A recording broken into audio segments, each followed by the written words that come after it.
Akashvani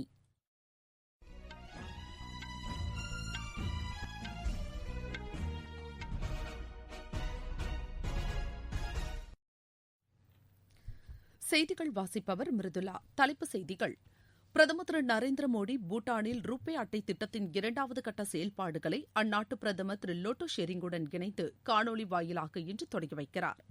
India Luxembourg இடையிலான உச்சிமாநாடு இரு நாடுகளுக்கு இடையிலான நல்லுறவை மேலும் அதிகரிக்கும் வகையில் அமைந்தது என பிரதமர் திரு நரேந்திர மோடி கூறியுள்ளார்.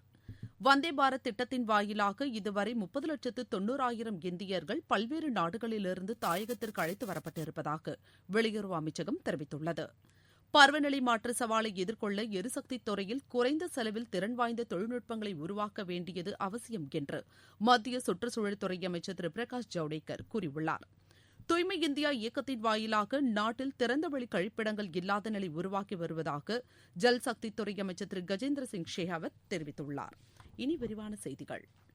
பூட்டானில் ரூபே அட்டையின் இரண்டாம் கட்ட திட்டத்தை பிரதமர் திரு நரேந்திர மோடி மற்றும் பூட்டான் பிரதமர் திரு லோட்டே ஷெரிங் ஆகியோர் இணைந்து காணொலி காட்சி வாயிலாக இன்று தொடங்கி வைக்கின்றனர். பூட்டானுக்கு அரசுமுறை பயணமாக பிரதமர் திரு நரேந்திர மோடி கடந்த ஆண்டு சென்றிருந்தபோது ரூபே அட்டை திட்டத்தின் முதல் கட்டத்தை பூட்டான் பிரதமருடன் இணைந்து தொடங்கி வைத்தார்.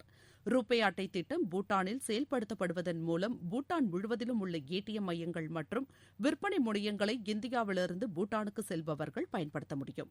இத்திட்டத்தின் இரண்டாம் கட்டம் மூலம் பூட்டானிலிருந்து இந்தியா வரும் ரூபே அட்டை பயன்படுத்துபவர்கள் இங்குள்ள ரூபே மையங்களை பயன்படுத்திக் கொள்ள முடியும். பகிர்ந்து கொள்ளப்படும் கலாச்சார பாரம்பரியம் மற்றும் மக்களிடையே உள்ள வலுவான உறவுகளின் வாயிலாக இந்தியா மற்றும் பூட்டானுக்கிடையே சிறப்பான நட்புறவு நிலவுவதாக வெளியுறவு அமைச்சகம் தெரிவித்துள்ளது.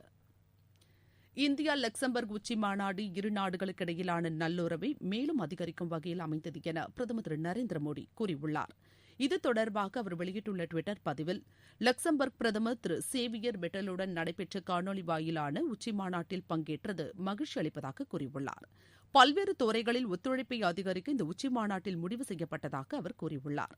சர்வதேச சூரிய சக்தி கூட்டமைப்பில் லக்சம்பர்க் இணைவதற்கு பிரதமர் திரு நரேந்திர மோடி வரவேற்பு தெரிவித்துள்ளார். முன்னதாக இரு தலைவர்களும் பங்கேற்ற காணொலி வாயிலான உச்சி மாநாடு நேற்று மாலை நடைபெற்றது. இந்த மாநாட்டிற்கு பின் வெளியிடப்பட்ட கூட்டறிக்கையில் இரு நாடுகளுக்கும் இடையேயான வர்த்தக உறவுகளை மேம்படுத்தும் வகையிலான ஒப்பந்தங்கள் கையெழுத்தாகியிருப்பதற்கு இரு தலைவர்களும் மகிழ்ச்சி தெரிவித்துள்ளதாக குறிப்பிடப்பட்டுள்ளது. பண்டிட் தீன்தயாள் பெட்ரோலிய பல்கலைக்கழகத்தின் பட்டமளிப்பு விழாவில் பிரதமர் திரு நரேந்திர மோடி நாளை பங்கேற்கிறார். காந்தி நகரில் உள்ள இந்த பல்கலைக்கழகத்தில் நாளை காலை நடைபெறவுள்ள 8வது பட்டமளிப்பு விழாவில் பிரதமர் காணொலி வாயிலாக கலந்து கொள்கிறார். இந்த விழாவில் சுமார் 2600 மாணவர்கள் பட்டங்களை பெறவுள்ளனர். பட்டமளிப்பு விழாவின் போது 45 மெகாவாட் உற்பத்தி திறன் கொண்ட சூரிய ஒளி மின்சக்தி ஆலை மற்றும் நீர் மேலாண்மை மையம் ஆகியவற்றிற்கு பிரதமர் அடிக்கல் நாட்டுகிறார். மேலும் பண்டித தீன்தயாள் பெட்ரோலியம் பல்கலைக்கழகத்தில் அமைக்கப்பட்டுள்ள தொழில்நுட்ப மையம், மொழிபெயர்ப்பு ஆராய்ச்சி மையம் மற்றும் விளையாட்டு வளாகம் ஆகியவற்றையும் விழாவின் போது பிரதமர் திறந்து வைக்கவுள்ளார். வந்தே பாரத் திட்டத்தின் வாயிலாக இதுவரை 30,90,000 இந்தியர்கள் பல்வேறு நாடுகளிலிருந்து தாயகத்திற்கு அழைத்து வரப்பட்டிருப்பதாக வெளியுறவு அமைச்சகம் கூறியுள்ளது. புதுதில்லியில் செய்தியாளர்களிடம் பேசிய வெளியுறவுத்துறை செய்தி தொடர்பாளர் திரு அனுராக் ஸ்ரீவத்சவா, தற்போது இந்த திட்டத்தின் 8வது கட்டம் செயல்படுத்தப்படுவதாக கூறினார். இந்த 8வது கட்ட செயல்பாடுகளில் மட்டும் இதுவரை 24 நாடுகளிலிருந்து 763 சர்வதேச விமானங்கள் இயக்கப்பட்டுள்ளதாக குறிப்பிட்டார். இதன் மூலம் 1,40,000 இந்தியர்கள் தாயகம் திரும்பியிருப்பதாக அவர் கூறினார். குடியரசுத் தலைவர் திரு ராம்நாத் கோவிந்த் சாத் பூஜையை முன்னிட்டு மக்களுக்கு வாழ்த்து தெரிவித்துள்ளார். சாத் பூஜையின் போது மக்கள் சூரியனை வணங்கும் பாரம்பரியம் உள்ளது என்றும், ஆறுகள், குளங்கள் மற்றும் பிற நீர் ஆதாரங்களை வணங்குவதன் மூலம் இயற்கைக்கு நன்றி தெரிவிக்கப்படுவதாகவும் குடியரசுத் தலைவர் தமது வாழ்த்து செய்தியில் குறிப்பிட்டுள்ளார். இயற்கையையும் சுற்றுச்சூழலையும் பாதுகாக்க இந்த பண்டிகையின் போது உறுதி எடுத்துக் கொள்ள வேண்டும் என்று அவர் கேட்டுக் கொண்டுள்ளார். சாத் பூஜை குறித்த சிறப்பு தபால் தலையை மத்திய தொலைத்தொடர்பு, மின்னணு மற்றும் தகவல் தொழில்நுட்பத்துறை அமைச்சர் திரு ரவிசங்கர் பிரசாத் புதுதில்லியில் வெளியிட்டார். சாத் பூஜை எளிமை மற்றும் சுகாதாரத்தின் அடையாளம் என்ற கருப்பொருளில் சிறப்பு அஞ்சல் உரையும் இந்த நிகழ்ச்சியில் வெளியிடப்பட்டது. நிகழ்ச்சியில் பேசிய அமைச்சர் திரு ரவிசங்கர் பிரசாத், இதேபோல் பல்வேறு முக்கிய பண்டிகைகளின் வரலாற்றை தபால் தலையாக வெளியிடுவது குறித்த சாத்தியக்கூறுகளை ஆய்வு செய்யுமாறு அஞ்சல் துறையை கேட்டுக் கொண்டார்.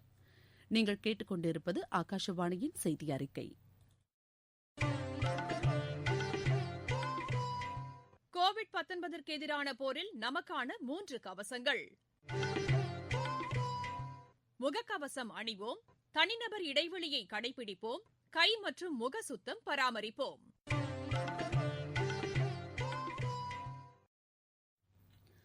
பருவநிலை மாற்ற சவாலை எதிர்கொள்ள எரிசக்தி துறையில் குறைந்த செலவில் திறன் வாய்ந்த தொழில்நுட்பங்களை உருவாக்க வேண்டியது அவசியம் என்று மத்திய சுற்றுச்சூழல் துறை அமைச்சர் திரு பிரகாஷ் ஜவடேகர் கூறியுள்ளார். சர்வதேச எரிசக்தி தொழில்நுட்பம் தொடர்பாக நடைபெறும் காணொலி கருத்தரங்கில் கலந்து கொண்டு பேசிய அமைச்சர், எரிசக்தி தொடர்பான சர்வதேச எரிசக்தி முகமையின் அறிக்கை முக்கியத்துவம் வாய்ந்தது என்றும் அது பல சிக்கல்களை சுட்டிக்காட்டியுள்ளதாகவும் தெரிவித்தார். பாரிஸ் பருவநிலை ஒப்பந்தத்தில் எடுக்கப்பட்ட முடிவுகளுக்கு ஏற்ப செயல்படும் ஒரே G20 நாடு இந்தியா மட்டுமே என அவர் குறிப்பிட்டார். இந்த கருத்தரங்கில் பேசிய சர்வதேச எரிசக்தி முகமையின் செயல் இயக்குநர் திரு பாட்டிக் பைரோல், எரிசக்தி துறையில் வளர்ந்து வரும் நாடுகளுக்கு முன்மாதிரியாக இந்தியா உள்ளது என்று கூறினார். உஜ்வாலா மற்றும் உஜாலா போன்ற திட்டங்களின் மூலம் கோடிக்கணக்கான மக்களுக்கு சுற்றுச்சூழலுக்கு உகந்த எரிசக்தியை வழங்குவதற்கு நடவடிக்கை எடுத்துள்ள அரசுக்கு அவர் பாராட்டு தெரிவித்தார்.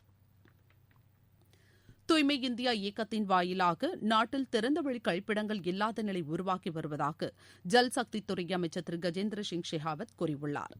திறந்தவெளி கழிப்பிடங்கள் அற்ற நிலையை உருவாக்குவதில் சிறப்பாக செயலாற்றிய 20 மாவட்டங்களுக்கு உலக கழிவறை தினத்தை முன்னிட்டு தூய்மை விருதுகள் வழங்கும் நிகழ்ச்சி காணொலி வாயிலாக நடைபெற்றது. இதில் மத்திய ஜல்சக்தி அமைச்சர் திரு கஜேந்திர சிங் ஷெகாவத் மற்றும் இணை அமைச்சர் திரு ரத்தன்லால் கட்டாரியா ஆகியோர் பங்கேற்று விருதுகளை வழங்கினர். நிகழ்ச்சியில் பேசிய மத்திய அமைச்சர் திரு கஜேந்திர சிங் ஷெகாவத், பிரதமர் திரு நரேந்திர மோடியின் வழிகாட்டுதலில் தூய்மை இந்தியா ஊரக இயக்கம் சிறப்பாக செயல்படுத்தப்படுகிறது என்றார். இந்த ஆண்டின் துவக்கத்தில் இந்த இயக்கத்தின் 2வது கட்ட செயல்பாடுகள் தொடங்கப்பட்டுள்ளதை குறிப்பிட்ட அவர், இதில் திட மற்றும் திரவ கழிவு மேலாண்மைக்கு முக்கியத்துவம் வழங்கப்படுகிறது என்றார். கோவிட்-19 பரவல் அதிகரித்துள்ளதால் அதை கட்டுப்படுத்தும் வகையில் அகமதாபாத்தில் இன்று முதல் இரவு நேர முழு ஊரடங்கு அமல்படுத்தப்பட உள்ளது. இன்று முதல் திங்கட்கிழமை வரை தினமும் இரவு 9 மணி முதல் அதிகாலை 6 மணி வரை இந்த முழு ஊரடங்கு அமல்படுத்தப்படுவதாக அகமதாபாத் மாநகராட்சி கூறியுள்ளது. இந்த ஊரடங்கு நேரத்தில் பால் மற்றும் மருந்துகள் விற்பனை செய்யும் கடைகளுக்கு மட்டுமே அனுமதி அளிக்கப்பட்டுள்ளது என தெரிவிக்கப்பட்டுள்ளது. இந்த இரவு நேர முழு ஊரடங்கு தேவைப்பட்டால் மேலும் நீட்டிக்கப்படும் என்று குஜராத் மாநில கூடுதல் தலைமை செயலாளர் திரு ராஜீவ்குமார் குப்தா தெரிவித்துள்ளார்.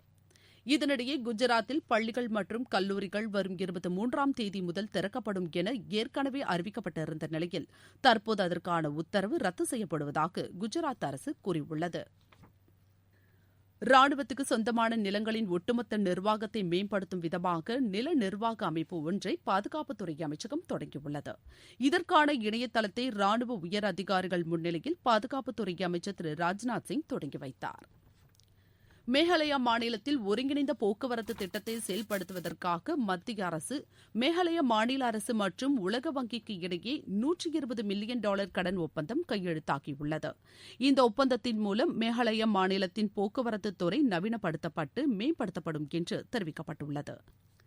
தீவிரவாத செயல்களுக்கு நிதி திரட்டிய வழக்கில் ஜமாத் உத்தவா தலைவரும் மும்பை தீவிரவாத தாக்குதலுக்கு மூளையாக செயல்பட்டவருமான ஹபீஸ் சயீதுக்கு பாகிஸ்தான் பயங்கரவாத தடுப்பு நீதிமன்றம் 10 ஆண்டுகள் சிறை தண்டனை விதித்து தீர்ப்பளித்துள்ளது. இது தொடர்பான வழக்கை விசாரித்த நீதிமன்றம் நேற்று இந்த தீர்ப்பை வழங்கியதுடன் அவரது சொத்துக்களை முடக்கவும் உத்தரவிட்டது.